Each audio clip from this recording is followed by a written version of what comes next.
Wrestling ആരാധകരെ പിടിച്ചു കുലുക്കിയിട്ടുണ്ടായിരുന്ന ഒരു സംഭവം തന്നെയായിരുന്നു ജോൺ സീന ഹീൽ ക്യാരക്ടർ അഥവാ വില്ലനായി മാറിയത്. എന്തുകൊണ്ടാണ് ജോൺ സീന വില്ലനായി മാറിയിട്ടുള്ളത്? റോക്കിന്റെ കൂടെ ചേർന്നത് എന്തിനാണ്? കോഡി റോഡ്സിനെ അറ്റാക്ക് ചെയ്തത് എന്തിനാണ്? റെസിൽമേനിയ 41 എന്തായിരിക്കും നടക്കുക? റോഡ് ടു റെസിൽമേനിയ എങ്ങനെയൊക്കെ ആയിരിക്കും ഉണ്ടായിരിക്കുക? ഈ കാര്യങ്ങളെക്കുറിച്ചാണ് നമ്മൾ ഇന്നത്തെ വീഡിയോയിലൂടെ നോക്കാൻ വേണ്ടി പോകുന്നത്.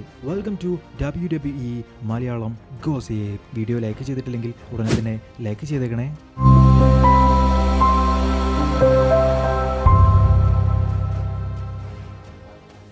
ജോൺ സീന എലിമിനേഷൻ ചാമ്പർ വിജയിച്ചു. എന്തിന്? ഈ ഒരൊറ്റ എലിമിനേഷൻ ചാമ്പറിലൂടെ തന്നെ ഒരുപാട് സ്റ്റോറി ലൈനുകൾ സ്റ്റാർട്ട് ചെയ്തിട്ടുണ്ട്. ഒന്നാമത്തെ story line Cena versus Cody Rhodes തമ്മിലുള്ള റെസിൽമേനിയ മാച്ചിലേക്ക്. WWEക്ക് റെസിൽമേനിയ മെയിൻ ഇവന്റ് ആക്കാൻ വേണ്ടിയിട്ട് നല്ലൊരു കിഡിലൻ മാച്ച് വേണ്ടി വന്നിട്ടുണ്ടായിരുന്നു. ഗുന്തർ വേഴ്സസ് ജേവ്സോ തമ്മിലുള്ള മാച്ച് ഇപ്പോഴും ഞാൻ പറയുന്നു ഒരു റെസിൽമേനിയ വേർത്ത് മാച്ച് അല്ല, അല്ലെങ്കിൽ റെസിൽമേനിയ മെയിൻ ഇവന്റ് വേർത്ത് മാച്ച് അല്ല. അപ്പോൾ ആകെയുള്ള ഒരു ഓപ്ഷൻ എന്ന് പറഞ്ഞാൽ ജോൺ സീനക്ക് നല്ലൊരു മാച്ച് കൊടുക്കുക എന്നുള്ളത് തന്നെയാണ്. അതിനു വേണ്ടിയിട്ടാണ് ജോൺ സീന വേഴ്സസ് കോഡി തമ്മിലുള്ള റെസിൽമേനിയ മാച്ച് കൺഫേം ആക്കിയിട്ടുള്ളത്. 17ാമത്തെ ചാമ്പ്യൻഷിപ്പ് നേടാൻ വേണ്ടിയിട്ട് ജോൺ സീന റെസിൽമേനിയ 41 പോകുന്നു. അതായിരിക്കും അതിന്റെ ഹൈലൈറ്റ് ആയിട്ടുണ്ടായിരിക്കുക. റിക് ഫ്ലെയറിന്റെ റെക്കോർഡ് അദ്ദേഹം തോൽപ്പിക്കുമോ ഇല്ലയോ എന്നുള്ളത് എല്ലാവർക്കും കാണേണ്ടി വരും. റെസിൽമേനിയ 41 എല്ലാവരും അതിനുവേണ്ടി കാത്തിരിക്കും. അതുപോലെ എലിമിനേഷൻ ചാമ്പറിൽ വന്നിട്ടുള്ള മറ്റൊരു സ്റ്റോറി ലൈനാണ് CM Punk versus Seth Rollins തമ്മിലുള്ളത്. റോളിൻസ് സ്മാക്ഡൗൺ എപ്പിസോഡിൽ പറഞ്ഞിട്ടുണ്ടായിരുന്നു, ഞാൻ തോൽക്കുകയാണ് എന്നുണ്ടെങ്കിൽ പങ്കിനെയും എന്റെ കൂടെ ഞാൻ കൊണ്ടുപോകുമെന്നുള്ളത്. റെസിൽമേനിയ മെയിൻ ഇവന്റ് ആഗ്രഹിച്ചിരുന്നിട്ടുണ്ടായിരുന്ന CM പങ്കിനെ ആ ഒരു മെയിൻ ഇവന്റ് ആയിരുന്നു സെത്ത് റോളിൻസ് കാരണം നഷ്ടപ്പെട്ടിട്ടുണ്ടായിരുന്നത്.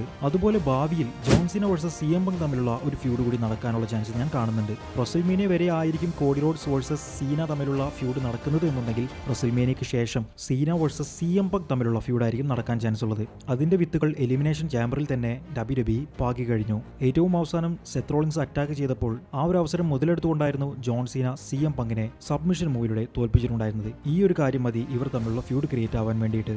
കോഡി റോഡ്സിന്റെ ചാമ്പ്യൻഷിപ്പ് റെയിൻ അധികം പേർക്കും ഇഷ്ടപ്പെട്ടിട്ടില്ലായിരുന്നു. ആകെ പറയത്തക്ക റോമൻ റെയിൻസിനെതിരെയുള്ള ആ ഒരു ഫ്യൂഡും അത് കഴിഞ്ഞതിന് ശേഷം AJ സ്റ്റൈൽസിനെതിരെ നടത്തിയിട്ടുണ്ടായിരുന്ന ആ ഒരു ഫ്യൂഡും മാത്രമേ വലിയ രീതിയിലുള്ള ഒരു ഫ്യൂഡായിട്ട് പറയാൻ പറ്റുന്നതുള്ളൂ. ബാക്കിയുള്ളതെല്ലാം തന്നെ ചെറിയ ചെറിയ ഫ്യൂഡുകളായിട്ട് മാത്രമേ നമുക്ക് കാണാൻ പറ്റുകയുള്ളൂ. കോഡി റോഡ്സിന്റെ പേര് കാക്കുന്ന രീതിയിൽ അല്ലെങ്കിൽ ആ ഒരു ചാമ്പ്യൻഷിപ്പിന്റെ വില പതിക്കുന്ന രീതിയിൽ ഫ്യൂഡുകളൊന്നും കോഡി ചെയ്തിട്ടില്ല. അപ്പോൾ അങ്ങനെ ഒരു ഫ്യൂഡ് കോഡി റോഡ്സിന് കിട്ടുകയാണ് എന്നുണ്ടെങ്കിൽ അദ്ദേഹത്തിന്റെ ചാമ്പ്യൻഷിപ്പ് കരിയറിലെ അല്ലെങ്കിൽ ചാമ്പ്യൻഷിപ്പ് ഹിസ്റ്ററിയിലെ ഏറ്റവും വലിയൊരു പൊൻതൂവൽ തന്നെയായിരിക്കും അത്.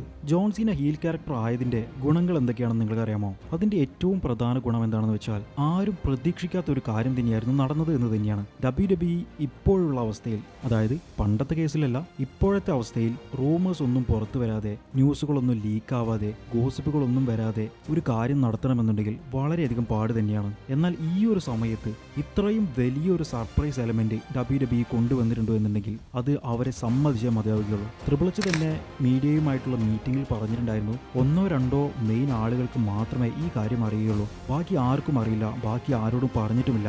ഈ കാര്യങ്ങൾ ലീക്കാവാതിരിക്കാൻ വേണ്ടിയിട്ടുള്ള എല്ലാ കാര്യങ്ങളും അവർ ചെയ്തിട്ടുണ്ടായിരുന്നു തന്നെയാണ് ട്രിപ്പിൾ എച്ച് പറഞ്ഞത്.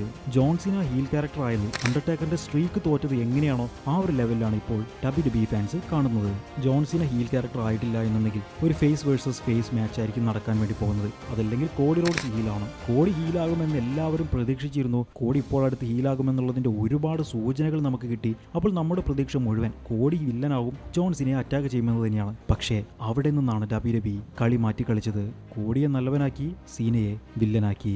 ഈ ഒരു കാര്യം നടക്കുമെന്നുള്ളതിന്റെ സൂചന ഇതിനു മുൻപേ തന്നെ നമുക്ക് കിട്ടിയിട്ടുള്ളതാണ്. പക്ഷെ നമ്മൾ ആരും തന്നെ അത് ശ്രദ്ധിച്ചില്ല എന്ന് വേണം പറയാൻ. ബാഡ് ബ്ലഡ് പേപ്പർ വ്യൂവിൽ റോക്ക് തിരിച്ചു വന്ന് 1, 2, 3 എന്ന് പറഞ്ഞ അതിന്റെ കൈകൊണ്ട് കാണിച്ചിട്ടുണ്ടായിരുന്നത് ഒരിക്കലും 1, 2, 3 ആയിരുന്നില്ല. ഹസിൽ, റോയൽറ്റി, റെസ്പെക്ട് എന്ന് പറഞ്ഞിട്ടുള്ള ജോൺ സീനയുടെ 3 വാക്കുകളും ജോൺ സീന കൈകൊണ്ട് കാണിക്കുന്ന ആ ഒരു ആക്ഷനുമായിരുന്നു. 2012 തന്നെ ജോൺ സീന വില്ലനായി മാറണമെന്നുള്ളത് വിചാരിച്ചിരിക്കുകയായിരുന്നു. അതിനു വേണ്ടിയിട്ടുള്ള പ്ലാനുകളും ഉണ്ടായിരുന്നു. പക്ഷെ ആ സമയത്ത് ജോൺ സീനയെ വില്ലനാക്കി കഴിഞ്ഞാൽ ഒരുപാട് ഫാൻസിന് അത് ഇഷ്ടപ്പെടില്ല. ജോൺ സീനയുടെ പിന്നീടുള്ള കരിയർ എന്തായി മാറുമെന്നുള്ള ഒരുപാട് കൺഫ്യൂഷൻസ് ഉണ്ടായിരുന്നു. അങ്ങനെയുള്ള കാര്യങ്ങൾ കൊണ്ടായിരുന്നു അത് നിർത്തിയിട്ടുണ്ടായിരുന്നത്. പിന്നെ മേക്ക് എ വിഷ് ഫൗണ്ടേഷനിലെ ഏറ്റവും കൂടുതൽ വിഷുകൾ നടത്തി കൊടുത്തിട്ടുണ്ടായിരുന്നത് ജോൺ സീന തന്നെയായിരുന്നു. അപ്പോൾ അതെല്ലാം തന്നെ അവിടെ നിർത്തേണ്ടി വരും. ഈ കാര്യങ്ങളെല്ലാം തന്നെ WWE വരച്ചിട്ടുണ്ടായിരുന്നു. എന്നാൽ ഇപ്പോൾ 2025 അദ്ദേഹത്തിന്റെ ഫെയർവെൽ ടൂറാണ് നടന്നുകൊണ്ടിരിക്കുന്നത്. ഇനി അദ്ദേഹത്തിന് ഒന്നും നഷ്ടപ്പെടാനില്ല, ഇനി അദ്ദേഹത്തിന് ഒന്നും തെളിയിക്കാനില്ല. ഈ സമയത്താണ് ജോൺ സീനയുടെ perfect time for turning heel character. John സീനയുടെ ഏറ്റവും അവസാനത്തെ story line legendary story line ആക്കി മാറ്റാൻ വേണ്ടിയിട്ട് WWE ഏതറ്റം വരെയും പോകുമെന്നുള്ളത് നമുക്ക് ഉറപ്പ് തന്നെയാണ്. അതിൻ്റെ തുടക്കം തന്നെയായിരുന്നു എലിമിനേഷൻ ചേംബർ കഴിഞ്ഞതിന് ശേഷമുള്ള പ്രസ് കോൺഫറൻസിൽ ജോൺ സീന കാണിച്ചിട്ടുണ്ടായിരുന്നത്. പ്രസ് കോൺഫറൻസിലേക്ക് ജോൺ സീന വന്നു. എല്ലാ തവണയും വന്ന് നന്നായിട്ട് സംസാരിക്കുന്ന സീന ഇത്തവണ മൈക്കെടുത്ത് താഴേക്കിട്ട് എല്ലാവരുടെ മുൻപിൽ നിന്നും ഇറങ്ങിപ്പോകുന്നതാണ് നമ്മൾ കണ്ടത്. പിന്നെ ജോൺ സീനയെ ഹീൽ ക്യാരക്ടർ ആക്കിയതിൻ്റെ ഏറ്റവും വലിയ തന്ത്രം എന്താണെന്ന് നിങ്ങൾക്കറിയാമോ? WWEയുടെ ഏറ്റവും വലിയ താരങ്ങളിൽ ഒരാൾ തന്നെയാണ് ജോൺ സീന. ഈ ഒരു ജോൺ സീന ഹീൽ ക്യാരക്ടറായി, അല്ലെങ്കിൽ ഇത്രയും കാലം നല്ലവനായി നിന്നിട്ടുണ്ടായിരുന്ന ജോൺ സീന വില്ലനായി എന്നുള്ളത് പുറത്തുള്ള മീഡിയക്കാരും റിപ്പോർട്ട് ചെയ്യും. ജോൺ സീന റിട്ടയർ ചെയ്യുകയാണ് എന്ന് പറഞ്ഞപ്പോൾ പുറത്തുള്ള ഒരുപാട് ചാനലുകളിൽ ആ ന്യൂസ് വന്നിട്ടുണ്ടായിരുന്നു. അപ്പോൾ WWEക്ക് ഇനിയും പ്രൊമോഷൻസ് കിട്ടുകയുള്ളൂ. അതിനു വേണ്ടിയിട്ട് WWE ഇറക്കിയിട്ടുള്ള ഒരു ട്രംപ് കാർഡ് തന്നെയാണ് ജോൺ സീനയുടെ ഹീൽ ക്യാരക്ടർ. ഇനി വില്ലനായിട്ടുള്ള ജോൺ സീനയെ പിടിച്ചാൽ കിട്ടുമോ എന്നുള്ളത് അറിയില്ല. കാരണം ഇതുവരെ നമ്മൾ കണ്ട ജോൺ സീന അല്ല. അദ്ദേഹം ഏത് വിധേനയും മാച്ച് വിജയിക്കാൻ വേണ്ടി നോക്കും. 17 ടൈം ചാമ്പ്യൻ ആകാൻ വേണ്ടിയിട്ട് എങ്ങനെയും കോഡി റോഡ്സിനെ അറ്റാക്ക് ചെയ്യാൻ വേണ്ടി, വേണമെങ്കിൽ ആരെയെങ്കിലും കൊണ്ടുവരാൻ വേണ്ടി, മാച്ചിനിടയ്ക്ക് ചതിച്ച് വിജയിക്കാൻ വേണ്ടിയിട്ട് എല്ലാ കാര്യങ്ങളും ജോൺ സീന നോക്കും. അതുപോലെ തന്നെ കോർപ്പറേറ്റ് ചാമ്പ്യനാണ് ജോൺ സീന. കോർപ്പറേറ്റ് ചാമ്പ്യൻ ആയതുകൊണ്ട് അദ്ദേഹത്തിന് സ്പെഷ്യൽ പെർമിഷൻസ് ഉണ്ടായിരിക്കും, അദ്ദേഹത്തിന് സ്പെഷ്യൽ റൂം ഉണ്ടായിരിക്കും, സ്പെഷ്യൽ പരിചാരകരുണ്ടായിരിക്കും, സ്പെഷ്യൽ ടീം ഉണ്ടായിരിക്കും. ജോൺസിനെ വിളിച്ചാൽ വരാൻ വേണ്ടിയിട്ട് ഒരുപാട് പേരുണ്ടായിരിക്കും. കോഡി റോഡ്സ് ഒറ്റയ്ക്കും ജോൺസിനെയും അതോറിറ്റി ടീമും, അതായത് കോർപ്പറേറ്റ് ടീമും ഒരുമിച്ചുമായിരിക്കും ഉണ്ടാവുക.